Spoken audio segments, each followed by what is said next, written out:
Good morning and welcome to the online devotion from Mount Gilead Church. My name's Mike Bridgewater and I'm the Operations Director here at the church building. And today I have a special guest. You know him, you love him, Kent Phillips. Most people love me, some people, it's up in the air. Kent's been doing these devotions for a couple of years now. Yeah. And I started a few months after that, putting some of these together. And Kent's going to be leaving us here in a few weeks. And we thought we'd get together and do a parable together here on Friday morning. Yeah, this parable show that you've been doing, it's really been great to take that closer look, to walk people through all of the nuanced and fascinating things that Jesus uses this method of teaching to share with people. And so it's been really, really good. Yeah, it's really, for me, it's been just a great study and just getting deeper into the Word. And, Jeff talked about this last week, going through this King Jesus series. He talked about the kingdom workers and he even mentioned going on mission trips. And we went on a mission trip together. We did. And it seems so long ago now. It was back in 2018. And we went to Africa and we worked together. Yep. And those were some great memories we had. We did a lot of cooking. We did. We took over the kitchen and made breakfast. And one night we made fajitas and you made some homemade tortilla shells. Yeah. And it was all really good stuff. But a couple weeks ago, I asked Kent to pick a parable, and I'm kind of regretting that now because he picked the parable of the unforgiving servant, and it's really been convicting studying this parable. Tell us a little bit of the background that goes on leading up to the telling of this parable, Kent. Yeah. So in this, in this section of Matthew, this is really the beginning of Jesus preparing his close followers for that trek into Jerusalem where everything is going to change for them and for all of humanity, really. And he is highlighting all of these final bits of wisdom or nuggets, or really wants them to say, hey, no matter what happens, remember this about my kingdom and what you're supposed to live like as a member of the community of Jesus and the family of God.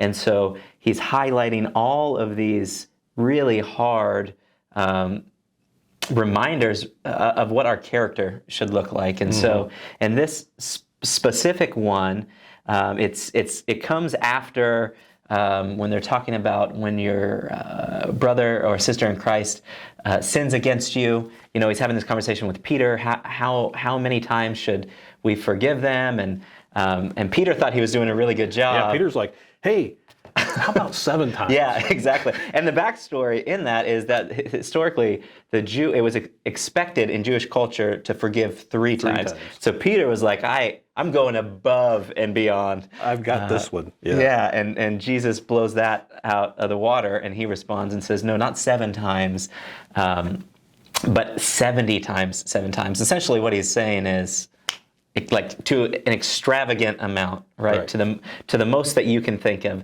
That's how much you should be forgiving those who wrong you. And it's interesting in that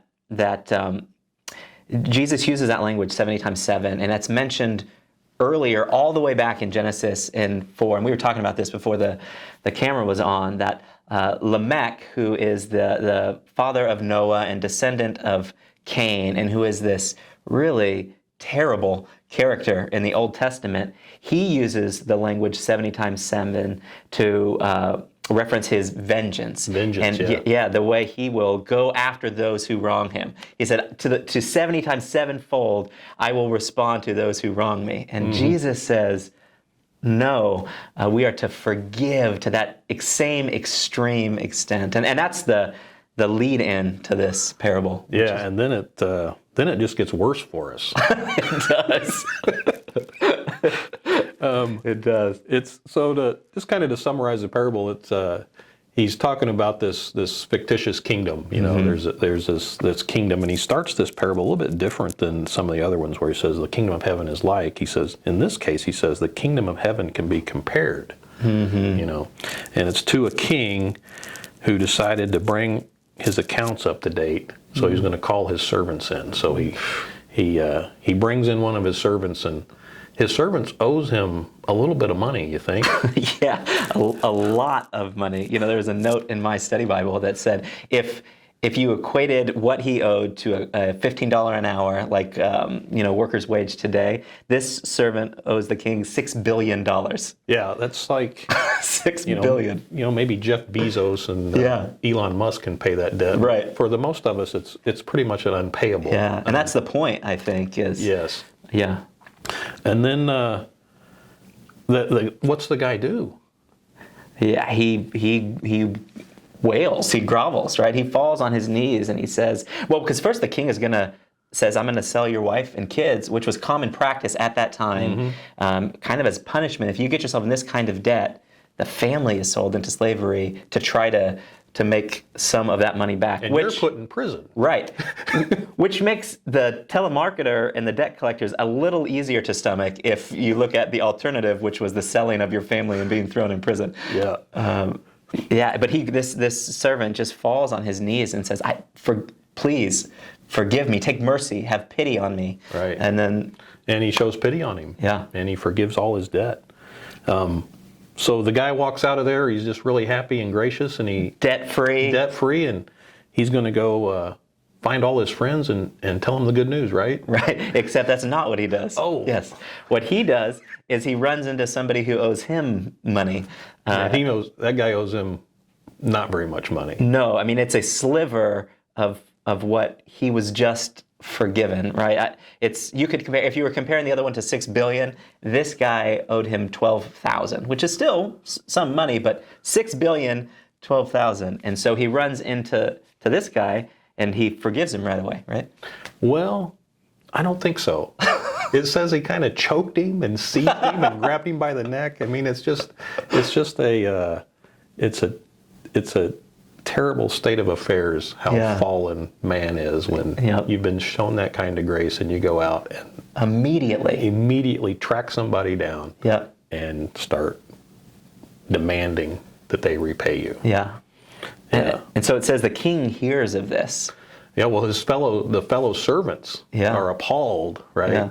And they go to the king and say, hey, you need to do something about this. And it's really interesting what the king does, because the guy really hadn't done anything, hadn't committed another crime. It doesn't say why he was so much in debt, right? It wasn't. It doesn't say he was an incompetent steward, or he was a thief, right? Or he had just misused everything. But he forgave him. Yep. But he hadn't really committed a new crime, but he had abused the grace he was given. The grace of the king. Yeah. And I think that's the beautiful point here, is that we all have been given more grace than we could ever understand. We are, humanity is so sinful and we have such depravity that we can't fully grasp the grace that Jesus has given us. And we're called to live out of that in a way that extends that to everybody we come in contact with. And we see what happens through this parable. Jesus highlights what happens when we refuse to do that, and it is serious. It is very serious, because he says he wasn't evil or wicked because of the money he squandered, but he was evil or wicked because I forgave you that tremendous debt because you pleaded with me. Shouldn't you have mercy on your fellow servant just as I had mercy on you? Mm-hmm. Then the angry king sent the man to prison to be tortured until he paid his entire debt. How can you pay a debt when you're being tortured? Yes, and when your debt is beyond payment, right? What they had at the beginning. I mean, well, this is a different debt he's owed now. Yeah. That other debt's been canceled. It's if we want to get it real personal, this is like that spouse who comes to church and then gets back in the car and immediately starts laying into their spouse again about something that they were arguing with on the way to church. That idea of entering into the grace and understanding the forgiveness of God and immediately going back and not letting go of the things we hold on to. Yeah, and this one, to me, is one of the most difficult parables to apply, because I'm at the center of my life, right? And showing forgiveness, you have to live you have to live in a constant state of forgiveness. Because in Romans 3, it tells us, how many people fell short of the glory of God? All. Yes, all. All people fall short, so we're all in need of forgiveness every day. Kent, why don't you share with us, we were talking about Ephesians earlier, that great introduction in Ephesians. You said that. Remind me of... Ephesians 1, 7, and 8 talks about kind of a description of our Father in heaven is what Paul's telling us there. Yes. You can hear the pages turn. Which, yeah, you're going the wrong direction. Yeah. Ephesians is... okay, Before great. Colossians. Yes. In my Bible, too. Yeah, humility. You set me up. I see what's happening here. I forgive you. Yeah, thank you very much. This is a great introduction. In 3, are you talking about? First Ephesians 1, 7, and 8. Yes, okay. So it says, in him we have redemption through his blood, the forgiveness of our trespasses, according to the riches of his grace, which he lavished upon us in all wisdom and insight, making known to us the mystery of his will. So we, all of us who are followers of Christ, we live in this abundance of grace and forgiveness that was freely given to us. Just like the servant here, just like the king said, your debts are forgiven. Those of us who have surrendered our lives and believe that Jesus is who he says he is, we are afforded grace beyond measure, and we're called to transfer that on to others. I think of the Lord's Prayer, where it says daily pray, forgive us our trespasses as we forgive those who trespass against us. And there is a direct connection to the depth at which we understand the grace of God is directly connected to how well we forgive other people. Yeah. Good stuff. Yeah. Hey, thanks for joining us today. I hope you guys can join us here this Sunday as we continue the King Jesus series.